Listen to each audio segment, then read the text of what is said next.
Salut à tous. Bon, on plonge direct dans le vif du sujet. Vous savez, quand on analyse l'anatomie d'un insecte, on ne regarde pas juste un petit organisme vivant un peu étrange.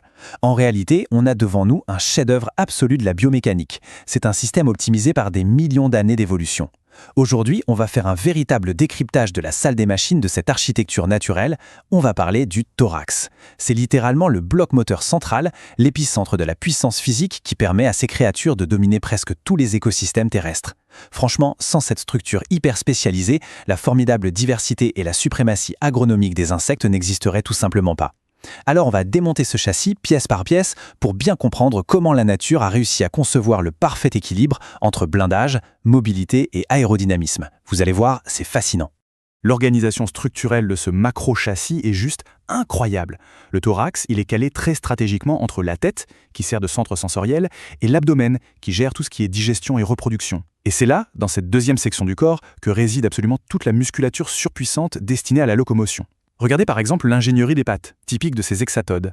Chaque patte, c'est ni plus ni moins qu'un bras mécanique articulé en 5 segments bien distincts. On a la coxa, qui sert de point d'ancrage solide, ensuite le trochanter, le fémur, le tibia, et pour finir le tarse qui est équipé de griffes. Et le plus fou, c'est la façon dont ces segments s'adaptent. Chez ce criquet, par exemple, le fémur est massivement développé pour loger des muscles capables de générer une détente explosive pour le saut. Mais pensez aussi à la courtilière. C'est un véritable fléau agronomique qui détruit nos cultures par la racine. Eh bien, ces pattes avant sont devenues de redoutables pelles fouisseuses, de vraies excavatrices miniatures. A l'inverse, regardez l'abeille. Elle a transformé ses pattes arrière en de délicates corbeilles ultra spécialisées pour récolter le pollen. C'est de l'ingénierie adaptative pure, carrément appliquée à la suspension et à la motricité. Mais alors comment ce moteur encaisse-t-il une telle puissance musculaire sans exploser en plein vol ou se déchirer? C'est simple, il doit être blindé et segmenté. Ce thorax, il est divisé en 3 blocs séquentiels bien précis. On a le prothorax, qu'on appelle T1, le mésothorax ou T2, et le métathorax, le T3. Et chaque segment de ce moteur est encastré dans une armure de plaques ultra rigides qu'on appelle des sclérites. Imaginez ça comme une véritable matrice de protection en 3D. Sur la face dorsale, on a le nutum, sur les côtés latéraux, ce sont les pleurons, et sur la face ventrale, on trouve le sternum. Et ça, c'est décliné sur chaque bloc moteur. Donc le T1 possède son pronutum, son propleuron et son prosternum. C'est une architecture modulaire littéralement parfaite qui marie à la perfection la rigidité d'un exosquelette avec la flexibilité dont la machine a besoin pour bouger. Allez, on ouvre le capot. Première section de notre analyse, le protrophix, ou T1. C'est vraiment notre avant-garde blindée. Ce segment T1, il est placé juste derrière la tête. Son rôle mécanique principal, c'est de supporter cette lourde capsule crânienne et de servir d'ancrage à la première paire de pattes. En gros, c'est la suspension avant de notre machine biologique. Mais le point absolument crucial ici, en termes de conception évolutive, c'est que ce prothorax ne porte absolument jamais d'aile, jamais. C'est un segment à 100% dédié au support terrestre et à la protection frontale. Et ça illustre brillamment à quel point son blindage est malléable. Regardez bien, à gauche, cette punaise verte arbore un pronotum élargi.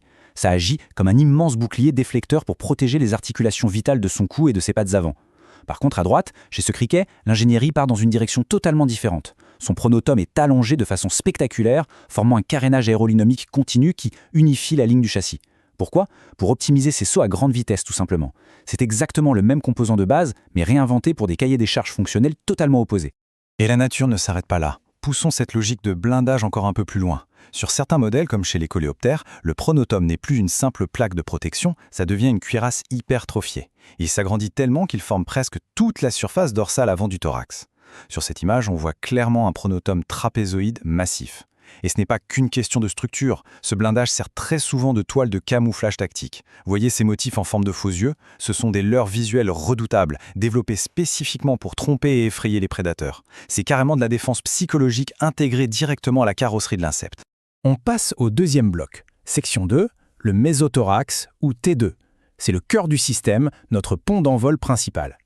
Si le T1 gérait la suspension avant, le T2, c'est vraiment le pont d'envol. C'est ce bloc intermédiaire qui encasse la paire de pattes médianes, mais le plus important, c'est ici que vient s'ancrer la toute première paire d'ailes. Le mésothorax est bourré d'énormes faisceaux musculaires verticaux et longitudinaux pour générer la puissance de vol. Mais attention, le truc à bien comprendre, c'est que ces premières ailes ne servent pas toujours à la propulsion pure. Parfois, l'évolution a complètement piraté leur fonction première. Dans des ordres d'insectes majeurs en agronomie, comme les coléoptères, ces ailes antérieures se sont sclérifiées. Ça veut dire qu'elles se sont durcies à l'extrême pour devenir ce qu'on appelle des élytres. Oubliez la voilure légère, on parle ici d'épais boucliers biomécaniques. Ce sont des étuis ultra robustes conçus pour encapsuler et protéger les systèmes vitaux et les vraies ailes de vol qui sont cachées en dessous. C'est une adaptation phénoménale qui permet à ces insectes de creuser et d'évoluer dans des milieux hyper abrasifs comme le sol ou le bois mort. Il suffit de regarder ce hanneton en pleine action pour comprendre la mécanique. Ces lourds élytres protecteurs se soulèvent et s'écartent, un peu comme les portes de soute d'un avion cargo.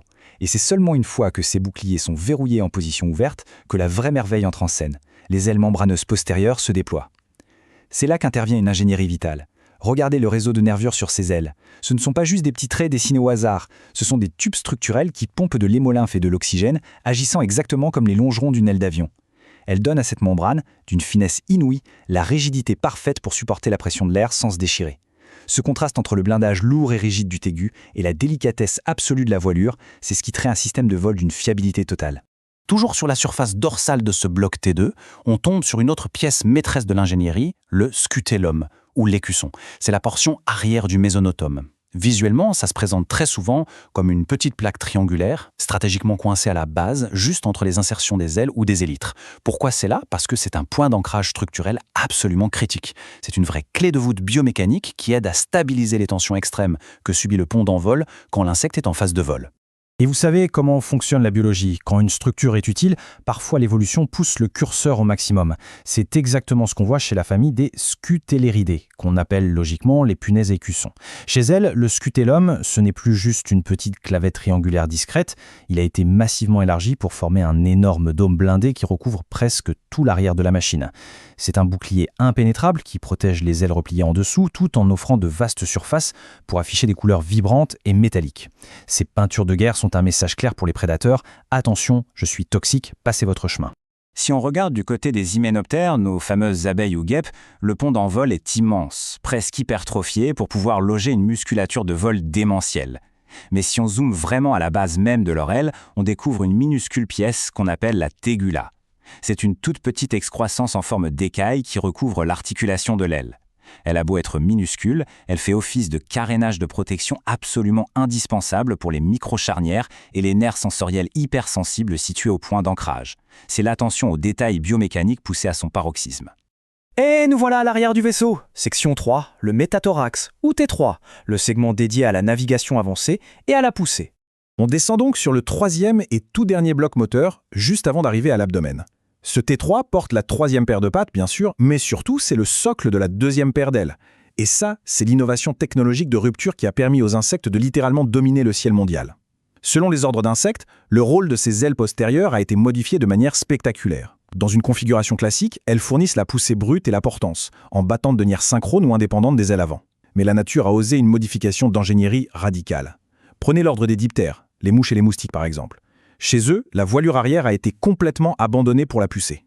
À la place, l'évolution a sculpté ses ailes pour en faire des haltères, qu'on appelle aussi des balanciers. L'insecte est passé d'un organe de force motrice pure à un instrument de navigation d'une précision diabolique. Regardez ça, l'emplacement et la forme de cet haltère relèvent du génie absolu. C'est une minuscule structure en forme de massue, placée juste derrière l'aile principale, et elle est complètement bourrée de récepteurs mécaniques. Pendant le vol, ces balanciers battent à contretemps de l'aile principale et agissent comme de véritables gyroscopes sensoriels biologiques. Ils détectent instantanément les moindres variations de vent, de rotation ou d'accélération dans les 3 dimensions de l'espace. Tout ce flux de données est envoyé en temps réel au système nerveux central. C'est grâce à ça que la mouche peut réaliser ses fameux vols acrobatiques et ses virages en épingle à cheveux. D'un point de vue agronomique, c'est ce qui leur permet de cibler nos cultures avec une précision redoutable ou d'esquiver nos mains et leurs prédateurs en une fraction de seconde. On a affaire à un système de contrôle de vol miniaturisé à l'extrême. C'est un truc de dingue.